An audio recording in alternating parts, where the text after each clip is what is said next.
Guys, आज आम्ही चालले मॉर्निंगला भाजी वगैरे आणायला, कारण की आज संडे आणि संडेला भाजी वगैरे आणायचं. आणि आम्ही गेलो तर देवाचे बाप्पा त्यांच्या शेटच्या घरी गेले आणि गेले अर्धा तास आम्हाला रस्त्यावर उभं करून. काय काम होतं काय माहिती, गेले असा राग आलेला. आम्ही गेलो, भाजी वगैरे घेतली. भाजी एकदम फ्रेश होती आणि खूप मस्त होते. आणि आज मला भाजी थोडी स्वस्त वाटली. आणि देवाच्या बाप्पाने बॅग बॅग अशी लावली भाजीची. मी त्यांना खूप हसत होती, कारण की माझ्याकडे आज भरपूर सामान होतं.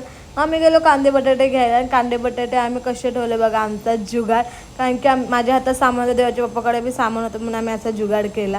आणि मला भीती वाटत होती कोणी पडेल की नाही पडेल, पण नाही पडली. आणि आज जेवणाला होती बिर्याणी, संडे स्पेशल बिर्याणी. खूप म्हणजे खूप टेस्टी होती.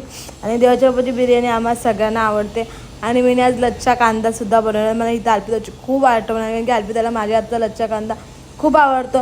ज्यानंतर आम्ही खाल्ला ड्रॅगन फ्रूट, एवढा टेस्टी होता. आणि त्या बघा रेनकोट घालून खाते. तर बाय गाईज, व्हिडिओ आवडले असेल लाईक शेअर आणि सबस्क्राईब.